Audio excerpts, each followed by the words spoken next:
Assalamu alaikum, my name is Syed Usama Aziz. Welcome back to another class of COBOT. Today we are going to make a line following robot using this robotics kit. We have used this same kit to develop an edge detection robot in our previous video. Now we are going to convert it into a line following robot.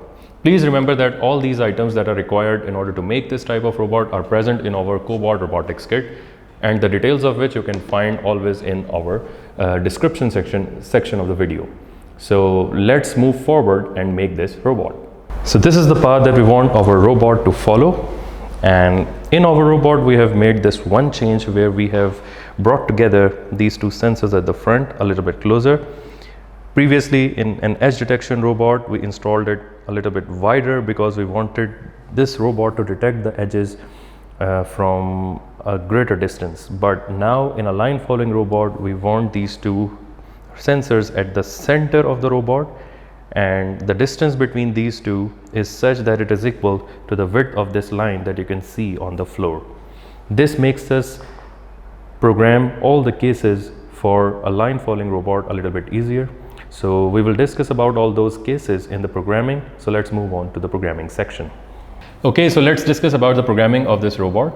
Here at the start of this, I would like to say that you need to know that which sensor and which motors are the right and which are on the left side of the robot.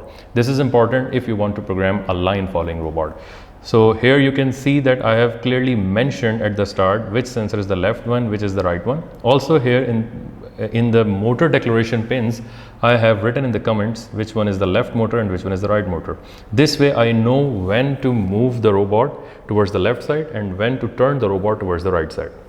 Okay, so in the setup section it is again very easy. We need to declare the necessary pins as an output and the sensor pins as an input. Moving on to the loop section, this is where our algorithm is working. So the algorithm to make the robot follow a line is very simple here that I have written.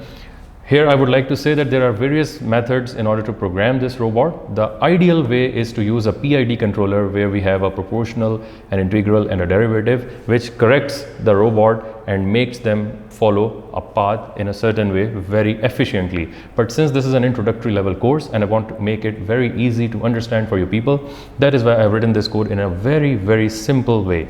So let's just quickly discuss about it. Here at the start we are just reading the sensor values, and depending upon those sensor values we have four conditions. So here you can see there are four if conditions here.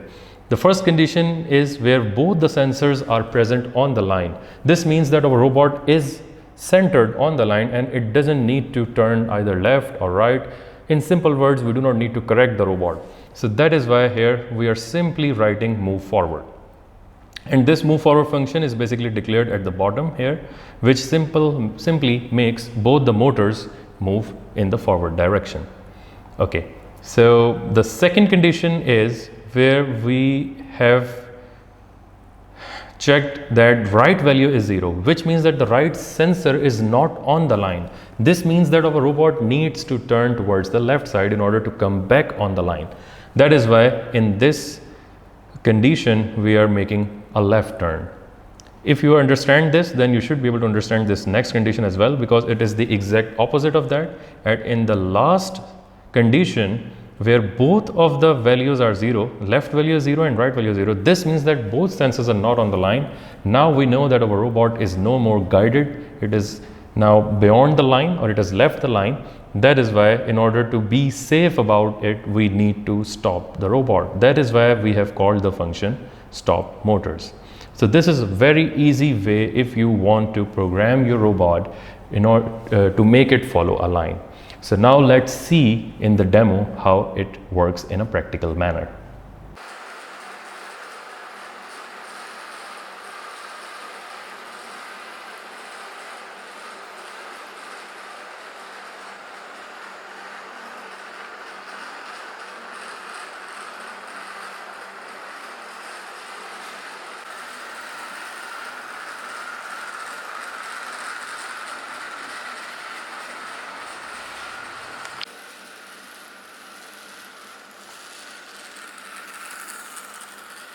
I hope you learned a lot from this, and if you did, then please make sure that you press the like button. Also subscribe this channel and turn on the notification bell as well. In the upcoming videos, we are going to discuss about an obstacle avoidance robot and the advanced version of it. So stay tuned to this channel.